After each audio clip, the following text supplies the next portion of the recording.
Eu queria falar sobre Deus e sobre a busca da verdade. Por que não vivemos sem Deus? Por que criamos Deus?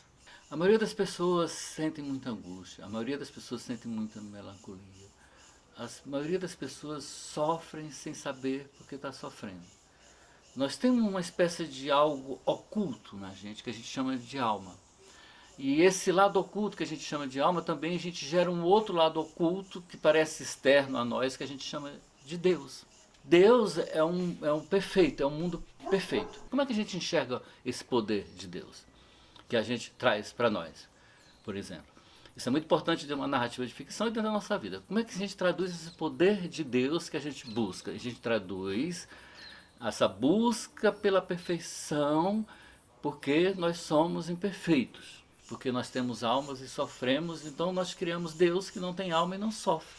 Deus é uma imagem, é um signo gerado por nós, dentro de um simulacro existencial. Nós funcionamos dentro de um simulacro existencial em que buscamos potencialização da nossa alma, buscamos poder para não sofrer. O que nós queremos é não ter sofrimento. O sofrimento é uma característica do ser humano. A gente pode observar que sem sofrimento a pessoa não existe. Todo mundo tem um sofrer. Essa busca por esse poder de não sofrer, a gente chama de concessão. É uma concessão ao não sofrimento. Então, o nosso caminho para a verdade, quando a gente atalha ele e não chega na verdade, a gente põe Deus como uma concessão dessa verdade. Ao invés dela tirar o sofrimento, ela busca uma alternativa para que ela seja perfeita também. Deus é perfeito porque não sofre. Eu sou imperfeito porque eu sofro. Então por que eu não busco a imagem de Deus para eu também não sofrer? A partir do momento que Deus é perfeito porque não sofre, nós somos imperfeitos porque sofremos. A busca da perfeição é uma concessão do mundo imperfeito. Se a gente quiser ser perfeito, é concessivo. A gente gerar a Deus um poder absoluto não implica que nós temos poder. Nós geramos dentro do nosso simulacro existencial uma concessão de que nós podemos ter poder. E esse poder é o poder de não sofrer. É a potencialização absoluta da alma que a gente busca.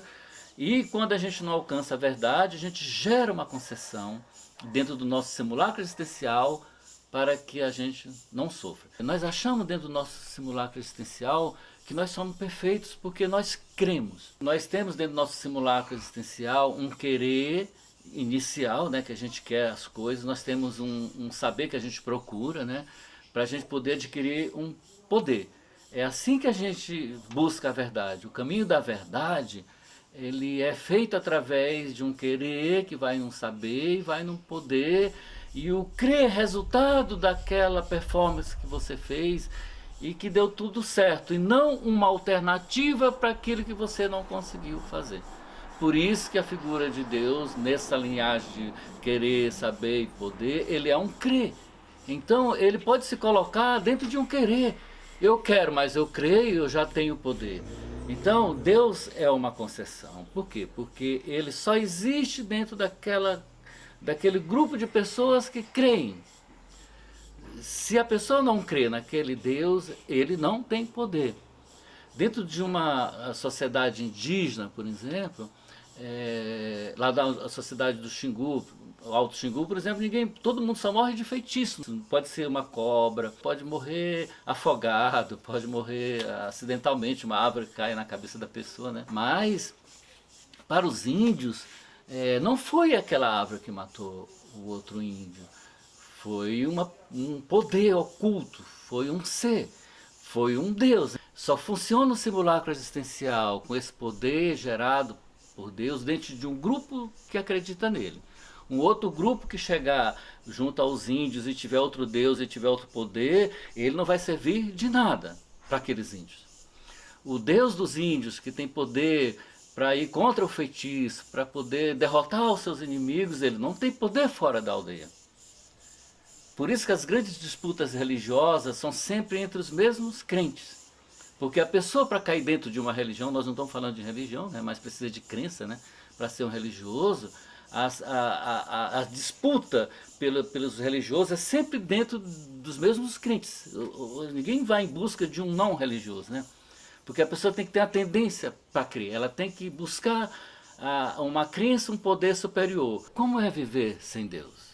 Que destinador você coloca no lugar de Deus? Se Deus é um grande destinador para as pessoas de felicidade, do seu imaginário. Nós temos dentro das narrativas, dentro dos nossos destinos, nós temos vários destinadores, desde os nossos pais, quando a gente nasce, né? São os nossos primeiros destinadores que nos destinam a vida, né? Vai destinar os nossos primeiros saberes, né? Há pessoas em que elas se autodestinam. São pessoas que se desenvolvem sozinhas. Elas buscam saber e poder por elas mesmas. Os heróis têm um destinador social. Tudo que ele faz é em nome de uma sociedade, em nome das pessoas. Ele tem um sofrimento individual, mas ele não pode nem passar para Deus, né? E nem passar para ele mesmo. Então ele passa para um destinador social. Agora, a gente tem um destinador, tipo o destinador transcendente, que é um vínculo, às vezes, de mãe e filho, e é onde está Deus. Deus é um tipo de destinador transcendente que ele não fez nada para ter poder. Deus nunca mexeu um dedo, ele nunca fez nada.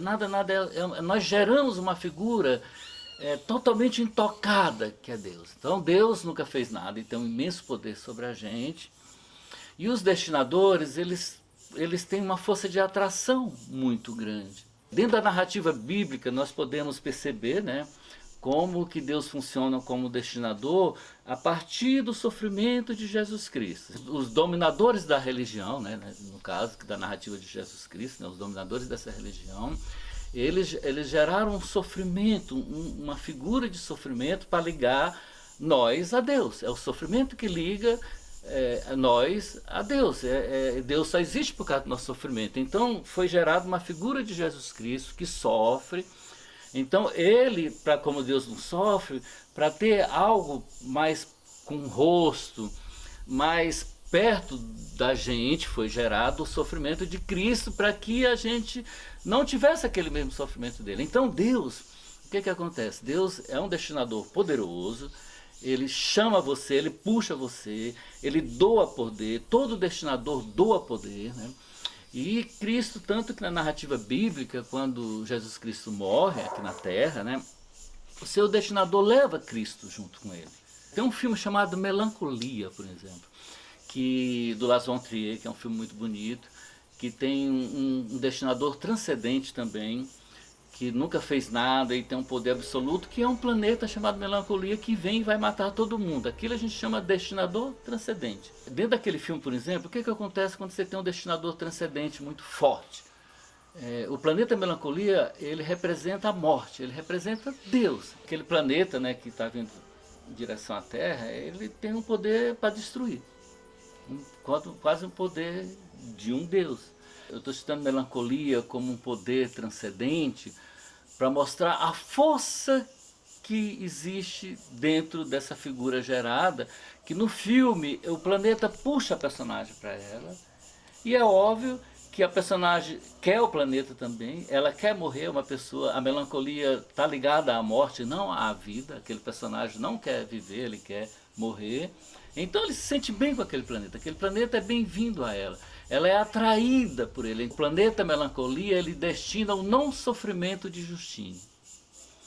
Ele é uma espécie de Deus também, que vai tirar o sofrimento de Justine, porque ela é angustiada, ela é melancólica, ela tem muito sofrimento.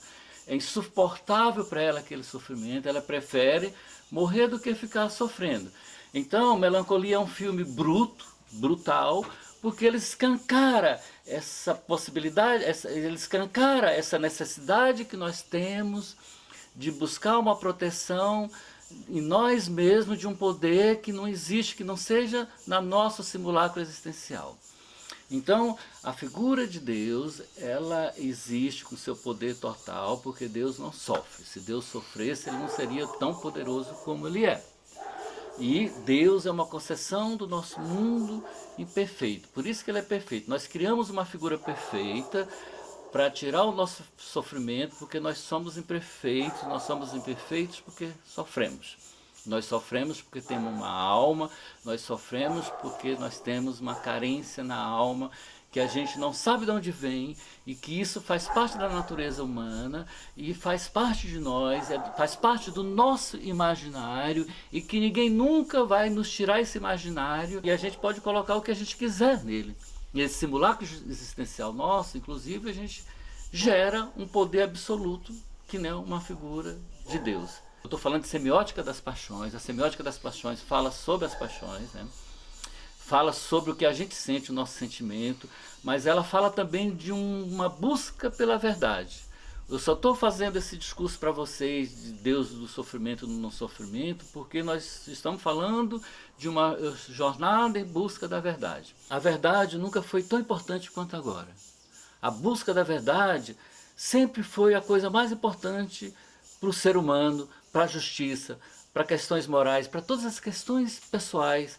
Não existe nada mais importante que a verdade, inclusive para você se sentir bem com a sua própria alma.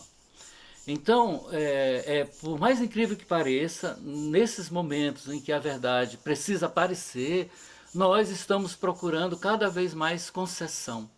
Nós estamos criando cada vez mais concessão de uma verdade. Em vez da gente caminhar para a verdade, nós estamos caminhando para uma concessão de uma verdade que a gente não quer ver, e não só uma verdade sobre o sofrimento, mas uma verdade sobre o nosso caminho, sobre o nosso futuro.